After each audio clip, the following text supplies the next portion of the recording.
ನಮಸ್ಕಾರ, ನೀವು ನೋಡ್ತಾ ಇದ್ದೀರಾ ನ್ಯೂಸ್ ಫಸ್ಟ್. ನಾನು ವಿದ್ಯೇಶ್ವರಿ. ಈ ಕ್ಷಣದ ಪ್ರಮುಖ ಸುದ್ದಿಗಳಿಂದ ನೋಡ್ತಾ ಹೋಗೋಣ. ಅದಕ್ಕೂ ಮೊದಲು ಹೆಡ್ಲೈನ್ಸ್.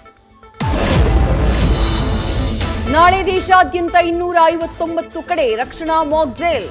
ಕರ್ನಾಟಕದ ಬೆಂಗಳೂರು ನಗರ, ಕಾರವಾರ, ರಾಯಚೂರು ಜಿಲ್ಲೆಗಳಲ್ಲೂ ಆಪರೇಷನ್ ಅಭ್ಯಾಸ್. ಸಂಜೆ 4 ಗಂಟೆಗೆ ಡ್ರಿಲ್ ನಡೆಸುವುದಾಗಿ ಅಗ್ನಿಶಾಮಕ ದಳ ಡಿಜಿಪಿ ಮಾಹಿತಿ. ಬೆಂಗಳೂರಿನಲ್ಲಿ ನಾಳೆ ಮಾಕ್ ಡ್ರಿಲ್ಗೆ ಸಿದ್ಧತೆ. ಸಿವಿಲ್ ಡಿಫೆನ್ಸ್ ಅಧಿಕಾರಿಗಳ ಸಭೆ ಬಳಿಕ ಸ್ಥಳ ಫೈನಲ್. ಪ್ರಾಯೋಗಿಕವಾಗಿ ಸೈರನ್ ಮೊಳಗಿಸಿದ ಸಿಬ್ಬಂದಿ.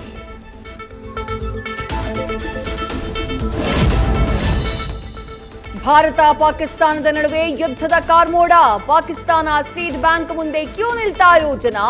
ಮುಂದೆ ಹಣಕ್ಕೆ ಸಮಸ್ಯೆ ಆಗದಂತೆ ಈಗಲೇ ಡ್ರಾ ಮಾಡಿಟ್ಕೊಳ್ತಾ ಇರೋ ಪಾಕ್ ಪ್ರಜೆಗಳು. ಪಾಕಿಸ್ತಾನದ ಅಸ್ತಿತ್ವಕ್ಕೆ ಅಪಾಯ ಎದುರಾದ್ರೆ ಈ ಜಗತ್ನಲ್ಲಿ ಯಾರೂ ಬದುಕುಳಿಯೋದಿಲ್ಲ.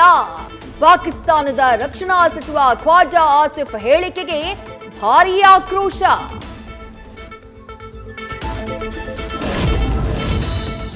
ಪಾಕಿಸ್ತಾನವೇ ಭಾರತಕ್ಕೆ ಪದೇ ಪದೇ ಅಣ್ವಸ್ತ್ರ ಬೆದರಿಕೆ ಹಾಕಿದ್ದೇಕೆ? ಪಹಲ್ಗಾಮ್ ಹತ್ಯೆಯಲ್ಲಿ ಲಷ್ಕರ್ ಎ ತೊಯ್ಬಾ ಭಾಗಿಯಾಗಿಲ್ವಾ? ವಿಶ್ವಸಂಸ್ಥೆ ಭದ್ರತಾ ಮಂಡಳಿ ಸಭೆಯಲ್ಲಿ ಪಾಕ್ಗೆ ಪ್ರಶ್ನೆಗಳ ಸುರಿಮಳೆ. ತಾನೇ ದೊಣ್ಣೆ ಕೊಟ್ಟು ಹೊಡೆಸಿಕೊಂಡ ಪಾಕಿಸ್ತಾನ. ನ್ಯೂಸ್ ಫಸ್ಟ್, ನಿರ್ಭೀತಿಯಿಂದ ನಿಮ್ಮ ಪರವಾಗಿ.